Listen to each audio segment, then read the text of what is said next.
उस वक्त भी इंसाफ मिल सकता था, वो मौका गवा दिया हम। समाप्त कीजिए। समाप्त कर रहा हूं। समाप्त तो आपने कर दिया है। क्या करूं? समाप्त तो आपकी कृपा से हो गए हैं। अब तो जो बच गए वही खड़े हैं। हंसने की बात नहीं है, रोने की बात है। आपने कोई पूछा नहीं कि भाई आप आतंकवादियों के समर्थक हैं या नहीं। आपने देखा कि पंजाब का नंबर किस गाड़ी पे लिखा है, जला दो। अरे मेरे कम्युनिस्ट भरा शायद बहुत ज्यादा धर्म में विश्वास न रखते हैं, लेकिन अगर उनके सिर पर पगड़ी थी उनको भी जला दिया। इसलिए जो बच गए हैं वो ही खड़े हैं, बाकी तो समाप्त है। हम ये आपको कहना चाहते हैं कि जो ऐतिहासिक भूल हुई है हमारे मित्रों से, इधर बैठे हैं आज, हालांकि चैंपियन है सिख काज के लिए लड़ने के लिए, नो डाउट, अकाली भाई भी, परंतु 6 साल बीजेपी को समर्थन देना, केंद्र में सरकार में शामिल रह करके इंसाफ ना हासिल कर पाना, यह भी एक मैं समझता हूं कि उस समय हो सकता था, नहीं हो पाया और बीजेपी ने नहीं किया। इसलिए मैं कहता हूं कि कांग्रेस और बीजेपी की नीति में ज्यादा अंतर नहीं है, दोनों ही एक जैसे हैं। Nattha Singh, Prem Singh, both are the same thing. तो इसलिए हम, और एक ऐतिहासिक भूल हुई थी, एक ऐतिहासिक भूल डॉक्टर अंबेडकर के समय पे हुई थी।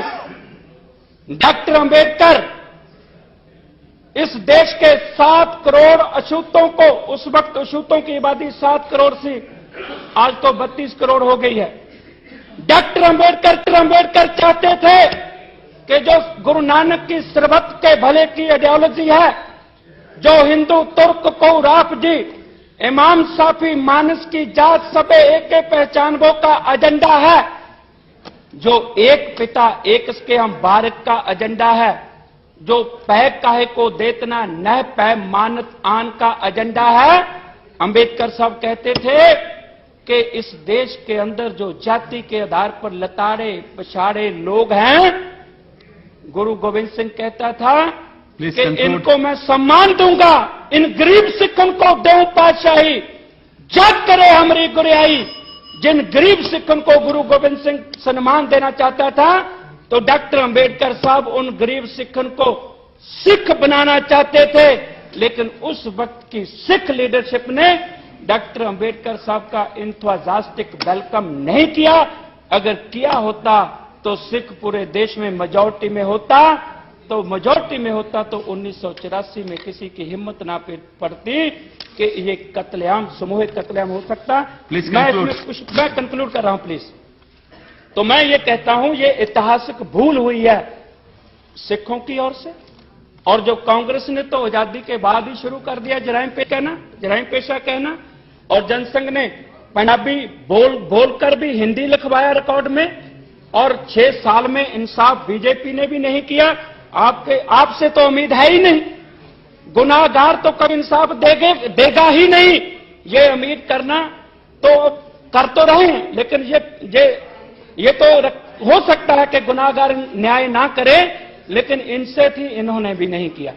तो इसलिए हम ये आज ये एक कुछ हम सजेशन देना चाहते हैं कि लेट अस, अगर आप दिल से चाहते हैं कि हम इसको भूल जाएं, अगर हम दिल से चाहते हैं कि इसको भूल जाएं, तो इसका प्रॉपर डायग्नोज करो, इसका सही इलाज करो, सही ट्रीटमेंट करो।